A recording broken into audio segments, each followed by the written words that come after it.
Bon, par où commencer avec ce bye-bye? Ben, mes premières impressions, c'est que j'ai trouvé ça bon, mais je reste un peu déçu.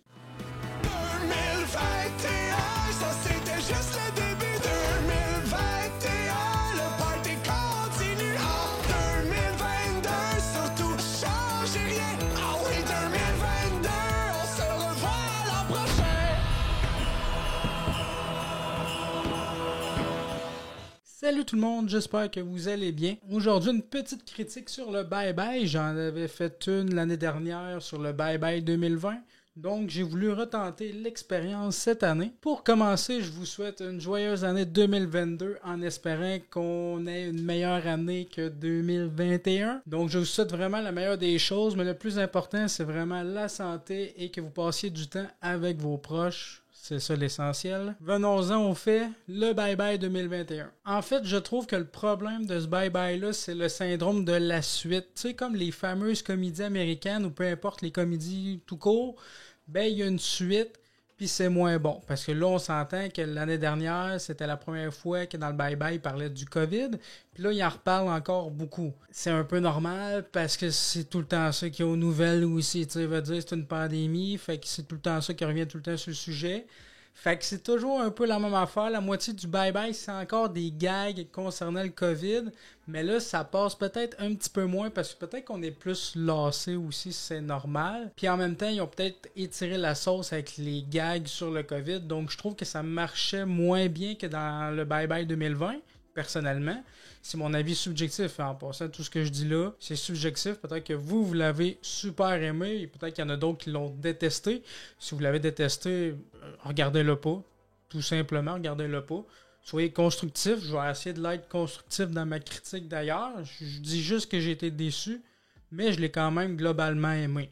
Mais il m'a moins surpris puis il m'a moins marqué que le bye-bye de l'année 2020. J'ai aimé par contre certains retours, comme que je parle, c'est une suite, donc j'ai aimé beaucoup le retour de Pierre-Yves Roy Desmarais, je crois, le chanteur de l'introduction du bye-bye durant le générique.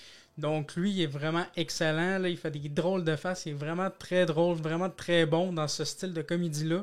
Je sais pas, il me fait un peu penser avec ses faces, un peu à Jim Carrey, le style. Vraiment content de le revoir dans l'introduction. Puis je pense qu'il y en a plusieurs qui ont été ravis de ça. Bon, il y a beaucoup de sketchs qui m'ont fait beaucoup rire. J'ai pas ri aux éclats non plus. C'est plus des sourires, quelques rires. Mais j'ai quand même passé un bon moment devant le bye-bye. J'ai aimé le premier sketch concernant la plateforme Hello, Salut, en français, que les artistes envoient des messages. J'ai aimé la petite apparition de la fille de l'UQAM qui a fait vraiment le tour des médias concernant sa photo de la remise de diplôme. Donc vraiment, j'ai adoré ce passage-là. J'ai adoré le passage de Martin Matt avec son émission Les Beaux Malaises, avec le couvre-feu et tout ça. C'était vraiment très bien joué. Donc à chaque fois qu'il y a une espèce de retour d'une vieille émission québécoise, l'année dernière, dans le Bye Bye 2020, c'était Les Bougons. Et là, cette année, c'est Les Beaux Malaises.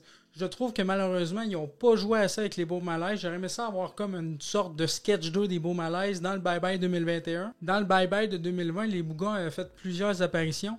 Là, Martin Matt, avec les Beaux Malaises, il a juste fait un sketch. J'aurais aimé ça d'en avoir un autre. C'était vraiment très drôle. Même si ça concernait le COVID, je trouvais que c'était bien joué dans le contexte du style de l'émission de Martin Matt. Ça fonctionnait bien avec son humour. Puis tout ce qui touchait le couvre-feu, c'était vraiment très drôle. Surtout que là, on vit un deuxième couvre-feu. Ça vient d'être annoncé il y a quelques jours. J'ai aimé aussi tout le sketch avec Patrick Huard concernant le gym où il y a eu plusieurs cas où il y a eu une grosse éclosion de cas de COVID.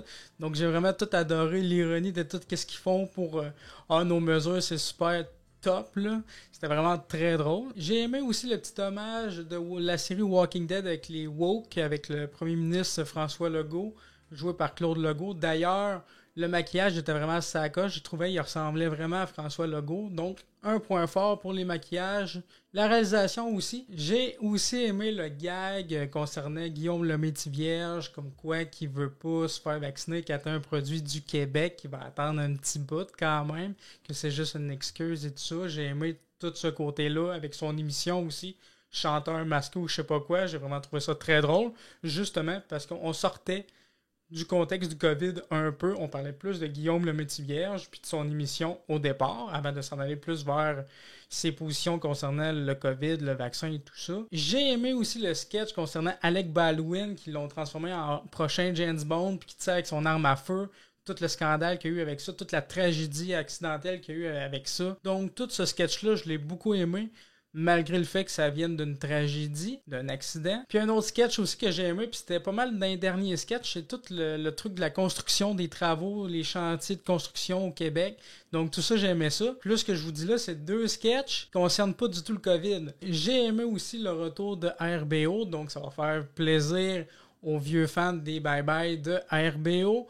Donc, ça faisait toujours plaisir de les revoir. Sinon, tout ce que j'ai à dire, le gros point fort de ce bye-bye-là, c'est de voir François Bellefeuille déguisé en Ewok. Ça, c'était vraiment très drôle aussi. Vraiment très drôle dans le sketch des Ewok, là, justement, un peu comme à la Walking Dead. Donc, oui, le bye-bye, on passe un bon moment devant. Mais je trouve que ça fait comme une suite pas améliorée de la version 2020. C'est un peu la même chose que le 2020. Ça parle beaucoup du COVID, du vaccin, du couvre-feu, du code QR aussi. Ça parle beaucoup de tout ça. La moitié du temps. Donc ça, je trouve ça un peu dommage. Je trouve que les meilleurs sketchs, c'est justement ceux qui tournent pas autour du COVID. Peut-être que c'est juste moi qui avais besoin d'entendre parler d'autres choses, mais en même temps, je comprends les auteurs, les écrivains, ceux qui ont écrit le script, des sketchs. Tout tourne autour du COVID encore, donc c'est un petit peu plus difficile de trouver des actualités qu'ils pouvaient mettre dans le bye-bye. Mais ouais, il m'a moins marqué à cause de ça que 2020, vu que 2020, c'était la grosse nouveauté, c'était le premier bye-bye avec la pandémie, avec le COVID. Là, on refait la même chose, mais la recette prend moins bien, je trouve. Donc voilà, c'est tout pour ma petite critique. J'espère que ça vous aura plu. Dites-moi en commentaire, vous, est-ce que vous l'avez apprécié, le bye-bye? Est-ce que vous l'avez détesté? Est-ce que vous trouvez justement que c'était trop encore parler de COVID et tout ça? Ou bien, justement, vous avez plus adoré que celui de 2020? Ça se peut aussi, hein? Donc, dites-moi ça en commentaire. Si vous avez aimé la vidéo, n'hésitez pas à laisser un petit pouce bleu. Ça fait toujours plaisir, à partager la vidéo et surtout à vous abonner pour voir les prochaines vidéos.